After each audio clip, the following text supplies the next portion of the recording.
Welcome, Fat Man, to Geek Salad's Retro Movie Review from the Geek Salad Podcast. I'm Andy. And I'm Mike. Okay. And tonight, we are continuing our look at Oscar Best Picture Also Rans. This week, we are looking at another movie. I'll get into that in just a second. Another movie that lost out at the 1941 ceremony to How Green Was My Valley, and that is the Maltese Falcon. You may remember last year when we started this series of Oscar Also Rans, we covered Citizen Kane. This was also nominated for Best Picture. It is John Huston's first directorial feature. Sidney Greenstreet's very first movie as well. Exactly. And he was nominated for Best Supporting Actor for this. Yeah, exactly. And a lot of this has got, it's got the fingerprints of looking at the cast and saying, we can do this again, even more successfully, because 3 of these people show up in Casablanca. Yeah. And Casablanca did win Best Picture. It did. It did. So let's talk a little bit about the Maltese Falcon. Now, you were really wanted to go into this one. Yeah, this is one that I watched it back when I was in college, when I was kind of on my kick of, watching some of the classics. Yeah. But I hadn't seen it since. I remember enjoying it, but it's been a very long time since I've seen it. So I wanted to see if it really kind of still holds up. Mm-hmm. And I think it does. It's almost a smaller scale than I recall. Yeah. For one, the cast there's like maybe 10 people in the entire cast. Yeah. There are small bit players throughout this. But there's about 10 primary speaking roles in this. If you include that what was his name? Spade's partner. Oh yes, who gets shot? Miles Archer. Yeah, he gets shot after 2 scenes, so he's in it. Yeah, technically. But this also, I think this really opens up and I'm sure this wasn't the first. Obviously, it wasn't the last of the hard-boiled. No, film noir. Yeah, L.A. detective stories. Well, for one, I think this is New York, but you're right. It is New York. But also, what's oddly enough is this movie is actually a remake. Yes, of a movie that came out 10 years earlier. 1931 was Maltese Falcon, and then they made it again. Yeah. But this one is the one that everybody remembers because it is really good. Yeah, this one is this has got a top shelf cast. Oh, it is San Francisco. Okay, good call. Yeah, I thought so. Good call, Kurt. Thanks. Yeah. Yeah. You fooled me, Mike. I had forgotten. Yeah. Yeah. Overall, I think this movie is fantastic. In fact, it's kind of funny because as much as I enjoyed Bogart in this movie, he may very well be the weak link of the leads. I feel like he, as Sam Spade, he is kind of walking. He's just got to be in the scenes. Everybody else is chewing scenery. Mary Astor is chewing scenery. Sidney Greenstreet is chewing the scenery. Well, Sidney Greenstreet's chewing a lot more than the scenery, but me some butter. That being said, though, I still really, really liked Humphrey Bogart in this movie. Yeah. Well, this is the type of movie I think that created the Bogart archetype. Yeah, which is weird because this I think is only his second leading role. Yeah. He was in, I think, what was it? High Sierra? No, okay. I can tell you in a second. It came out the year before. Okay, I'm taking a look right now at his acting credits here. Give me 1 second. Yeah, it was High Sierra. It was High Sierra. Okay. Yeah. And it's funny too because I feel like this movie, with the low lighting and the not so much devil may care, but I don't give a damn attitude, catapulted an ugly man named Humphrey to sex symbol status Yeah. So, You know what? I'm like, one thing that always it was like kind of running through my head while I was watching this is like, in Casablanca, there are a lot of, should we say, characters that aren't on the up and up. yeah. But the vast majority of them are very charming. And that a similar feel was to this one. Like, Humphrey Bogart is just kind of like, he's just kind of walking through, but he's not a likable guy. Right. But he's charming. Sidney Greenstreet's Gutman, he's a bad guy. He's arranged for many deaths, but he's still, you'll like him. Right. Well, I mean, and that's the thing too. And I feel like that really, because he was, I mean, literally just this physical presence on screen. I don't blame them for giving him the Oscar nomination for Best Supporting Actor. He stole that. I gotta say though, I feel like the one character that really kind of got short shrifted out of this whole thing is Peter Lorre. His Joel Cairo is, first of all, how the hell did they get away with that? Yeah. In the 1940s, because that is about as queer-coded a character as you're going to see in that era. Oh yeah. And I'm not gonna lie. The first scene you see him in, where he's sticking up Spade. Yeah. And then he knocks him out, searches him, and then they have that nice little conversation. Yeah. He asks for his gun back. He gives him a gun back. He holds him up again. Exactly. And Spade's just like laughing through it. It's like, you know what? These are not nice people, but you like them. Yeah. And that's the thing too. I feel like every scene that Laurie is in, he absolutely steals. Yeah, except for the final scene, the one when they're all in the room together. Yeah, I mean, again, that's more. I mean, that's your Agatha Christie reveal scene. Yeah.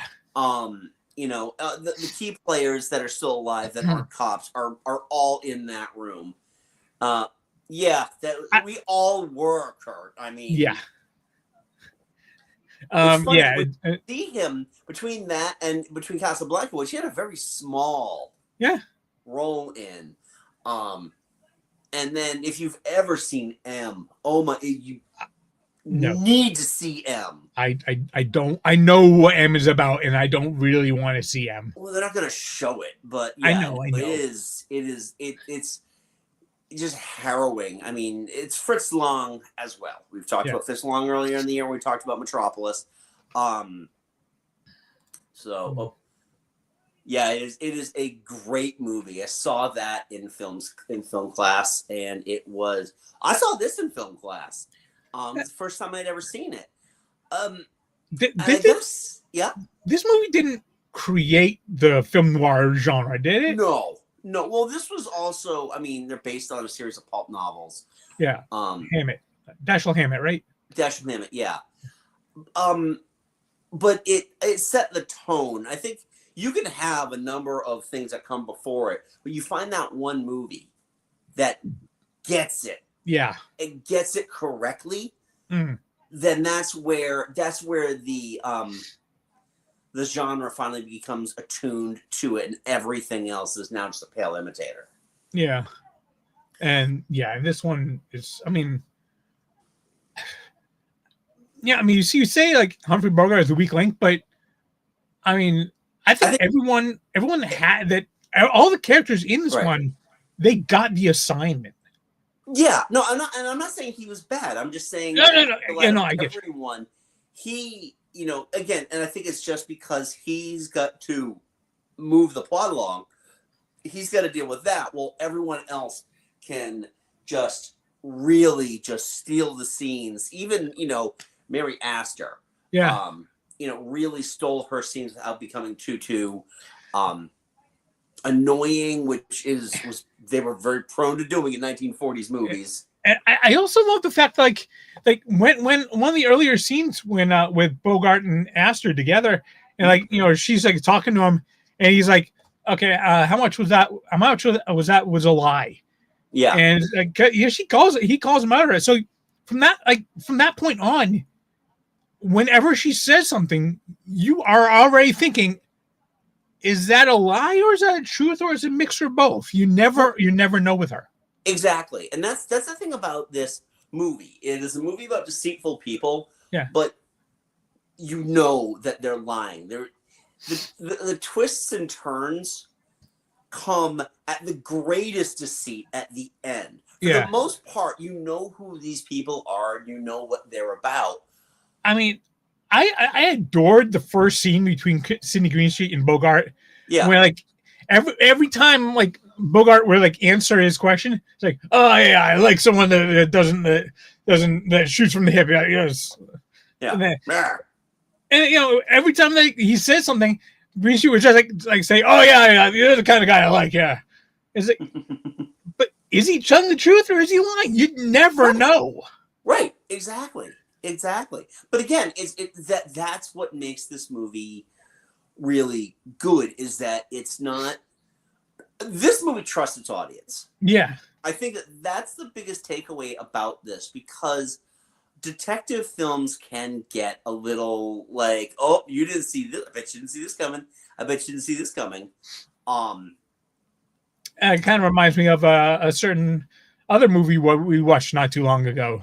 Another detective story. Yes. Remind me. Sorry, I'm just. Wake Up Dead Man. Wake Up Dead. That's right. What the hell did I remember that one? There's just a lot about this, and I mean, it's interesting too when you think about this genre of film, the hard-boiled detective story. It really does change, like from what we get in the 40s to when it moves to the 50s. Yeah. I mean, we're only dealing with a 10-year difference between them, but things have changed. They tend to lighten up a little bit more, but they can still be a little grittier. And even detective stories set in the 1950s, LA Confidential does this exceptionally well, including the twists, which they don't play coy. You never feel like they're the filmmakers just messing with you with that one. Yeah. That is one I would like to cover in an also ran at some point, because quite honestly, best picture of 1997. Yeah, I mean, it lost to Titanic. Oh. Yeah. Well, yeah, I mean, it's better than Titanic. I mean, that's goes without saying. Yeah. I'm curious. I know Kurt's in the chat right now. Kurt, thoughts on LA Confidential, and should we review that one?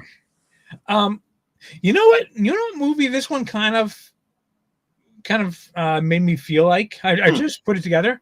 It's almost like a more serious Thin Man. Yeah, I could see that. I mean, again, you're dealing with roughly a 10-year. Oh, come on, man! Getting around the. Oh, excellent. See, John wants me to do it. Getting around the Kevin Spacey-ness of it all. He is a supporting character in the movie, so that's. Sorry, you're gonna have to deal with it every once in a while. I mean, I do it whenever I do it twice over whenever I watch one of my favorite movies, which is The Usual Suspects. There you go. Yeah. So, but again, it's that difference of 10 years, and things can change, and your characters change too. I mean, the dynamic between Nick and Nora is very, very different from Sam and Bridget. Effie. Or Effie, or any of the women in his life. Iva, Effie, his secretary. I will say though, I mean, for a movie that's made 1941, was there a certain talking down to Effie? Yes, but it wasn't nearly as overtly sexist as I thought it would be. No, it was 1941. He actually talked to Effie with affection, and he trusted her. Yeah, she was only 40 when she made this movie too. Really? Yeah, Lee Patrick was. Wow. Yeah, she was born in 1901, so she was actually probably about 39 years old. Yeah, when this she movie was made. It. So not exactly walking treading upon old maid territory, because they all look that old. Yeah. But. Yeah, there's just this movie is very there's a certain charm to it. There's a certain, I mean, there's a reason why it is held in such high esteem. Yeah. As it is. And the twist ending to this. So, Yeah. folks, spoilers here. It ain't the real Maltese Falcon. It's just the stuff the dreams are made of. Yeah, that's true. Yeah, I mean, Bogart died when it was what? Like he's 59, 60, somewhere around there? He was 58 years old when he died. 57, actually. 57. Yeah, you're right. Because he died in he was born Christmas Day, 1899, and died January 14th, 1957. Yeah. Surprising enough, for all you see him smoking in these movies, he died of something like, I think, emphysema. Yeah, by smoking. Yeah. Yeah. So now let's look at some of the things it was nominated for here. It was nominated for Best Picture. Mm-hmm. This is another one of those 10 nomination years.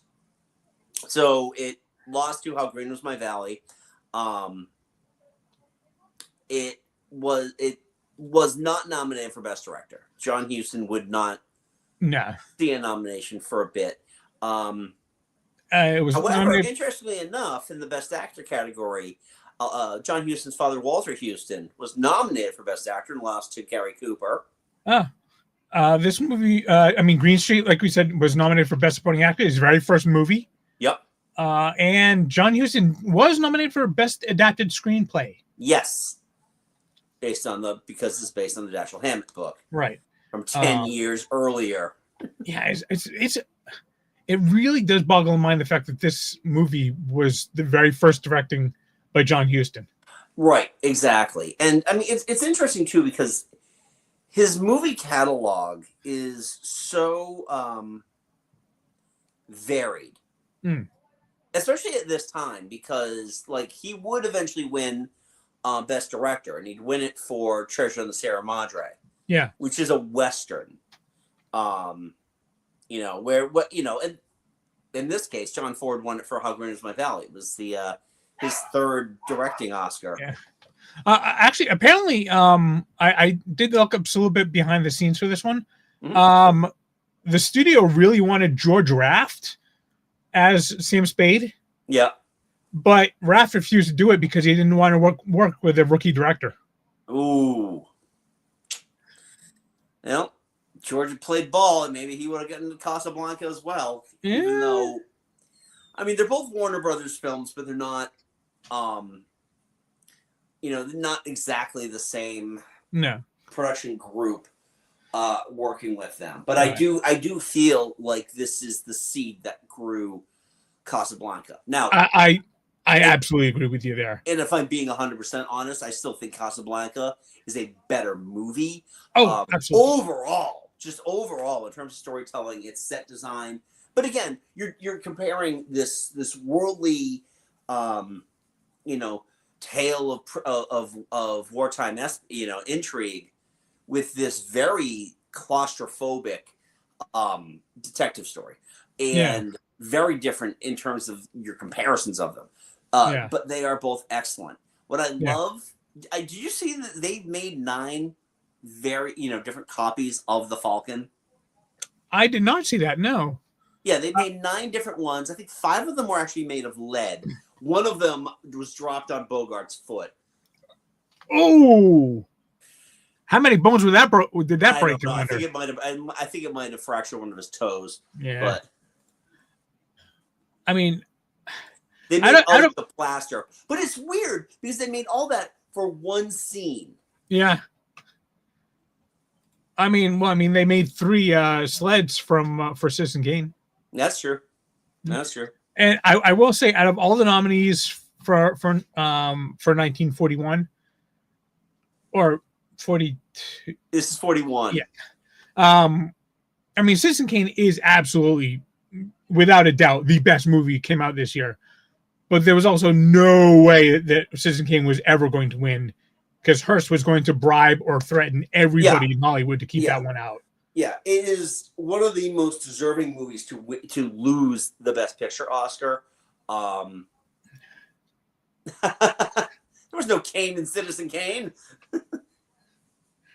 I'm sure there was. I'm sure somebody. I'm sure that there was, but yeah.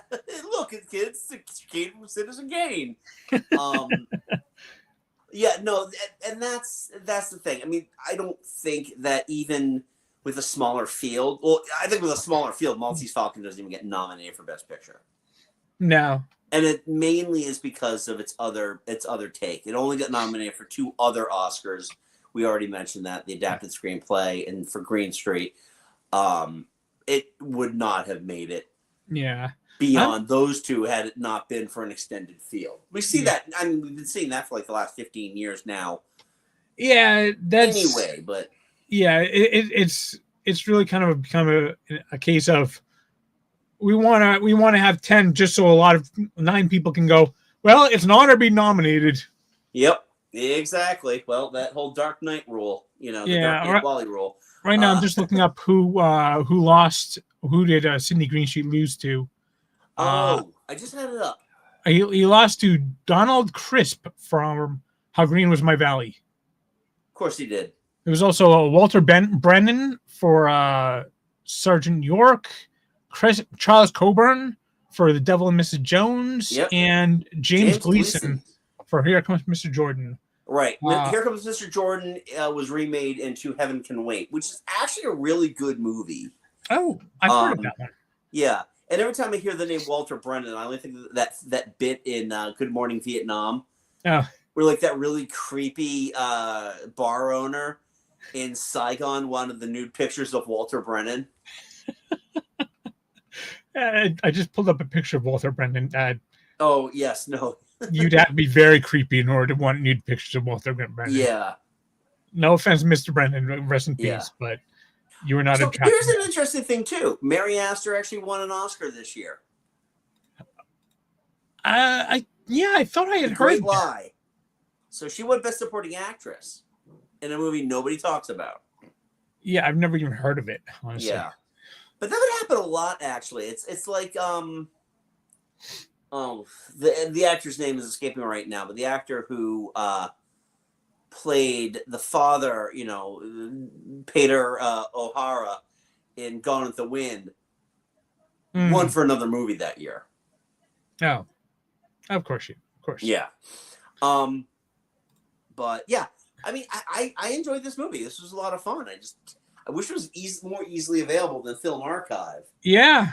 I ended up renting it on Amazon for like $4. Yeah. Or you can buy it for like $12. But I'm like, this was the case where I want to rent it. Yeah, no, it is a good go to every once in a while type of movie. Yeah. I mean, it is a Stone Cold classic, but not as high up on my Stone Cold classic list as others. Oh wow.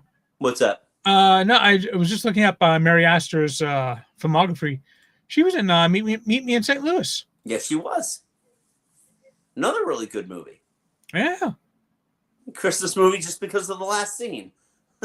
Have yourself a merry little Christmas. Well, yeah, but got anything else you want to say about the Maltese Falcon? Nah. I honestly, if there was actually I'm sure you can find a recreation of that statue, because that actually is a really cool looking statue. It is, and I like that they did give it a little bit of backstory. Yeah, about the whole thing. Actually, apparently that backstory is relatively true. Yeah, at least the half going up to them having to send the King of Spain tribute. Yeah, tribute of jeweled falcon every year. Yeah, but there's nothing about it vanishing. They just actually just kept sending a jeweled falcon every year until I think the Spaniards were kicked out. Okay, makes sense. Yeah. Mary Astor's taking a lot of heat for her performance. What did you think? Sorry. Oh yeah, no, don't worry about that, Planet Terror. We actually, I think especially for this era of filmmaking, I thought she was quite good. She emoted where she needed to. She wasn't your hysterical blonde. Yeah. As I and I also like the fact that they established that since she was a liar, whenever she does put on that hysterical blonde persona, you don't know if she's telling if it's real or not. Right. Yeah, you don't know if she's just trying to pull the wool over someone. I thought she did a great job with that. Yeah, so I have no issues with her in this.